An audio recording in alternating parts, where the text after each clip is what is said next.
স্বাধীনতার পর থেকে এখন পর্যন্ত বাংলাদেশে ৮বার পে কমিশন গঠিত হয়েছে, যার প্রত্যেকবারই সরকারি চাকরিজীবীদের বেতন বেড়েছে উল্লেখযোগ্য হারে। এবারে প্রায় এক দশক পর গঠিত নবম পে কমিশনের সুপারিশের দিকে তাকিয়ে আছেন দেশের লাখো কর্মজীবী মানুষ। নতুন এই পে স্কেলে বেতন কাঠামো কেমন হবে, কত শতাংশ বাড়তে পারে বা সর্বনিম্ন সর্বোচ্চ বেতনের অনুপাত কেমনভাবে নির্ধারণ হবে, এসব নিয়েই চলছে ব্যাপক আলোচনা।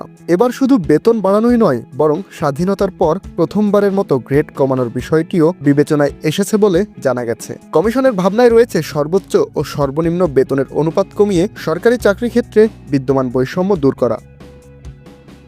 কমিশনের বিভিন্ন সূত্র বলছে, মূল বেতন দ্বিগুণ করার প্রস্তাব এবার সুপারিশে থাকতে পারে। বাংলাদেশে প্রথম পে স্কেল চালু হয় ১৯৭৩ সালে, যেখানে সর্বনিম্ন বেতন ছিল ১৩০ টাকা ও সর্বোচ্চ বেতন ২০০০ টাকা। তখন সর্বোচ্চ ও সর্বনিম্ন বেতনের অনুপাত দাঁড়ায় ১৫.৩৭:১। ৪ বছর পর ১৯৭৭ সালের দ্বিতীয় পে কমিশনের সর্বনিম্ন বেতন ৭৩% বেড়ে ২২৫ টাকা এবং সর্বোচ্চ বেতন ৫০% বেড়ে ৩০০০ টাকা হয়। অনুপাত কমে দাঁড়ায় ১৩.৩৩:১। এরপর ১৯৮৫ সালের তৃতীয় পে স্কেলে সর্বনিম্ন বেতন ১২২.২% বৃদ্ধি পেয়ে হয় ৫০০ টাকা এবং সর্বোচ্চ বেতন দ্বিগুণ হয়ে দাঁড়ায় ৬০০০ টাকা। অনুপাত নেমে আসে ১২:১। ১৯৯১ সালের চতুর্থ পে কমিশনের সর্বনিম্ন বেতন ৮০% বেড়ে হয় ৯০০ টাকা আর সর্বোচ্চ বেতন ৬৬.৬৬% বেড়ে ১০,০০০ টাকা।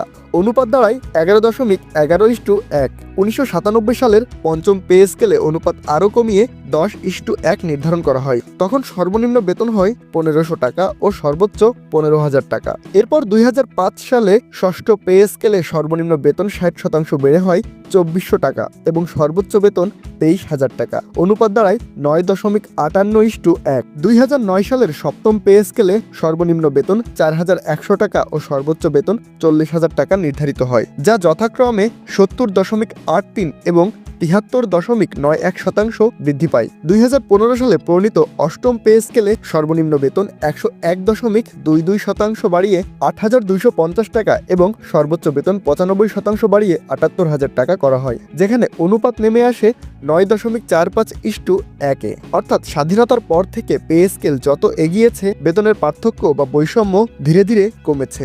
বর্তমান নবম পে কমিশন নিয়ে সরকারি চাকরিজীবীদের মধ্যে ব্যাপক আগ্রহ ও প্রত্যাশা কাজ করছে। অনেকেই আশা করছেন এবারের স্কেলে শুধু বেতন বৃদ্ধি নয়, বরং প্রকৃত অর্থে বৈষম্য কমানোর পদক্ষেপ নেওয়া হবে। বিভিন্ন সংগঠন দাবি তুলেছে সর্বনিম্ন ও সর্বোচ্চ বেতনের অনুপাত ১:৪ করা উচিত, যাতে দেশের সরকারি চাকরি কাঠামো আরও ন্যায্য ও ভারসাম্যপূর্ণ হয়।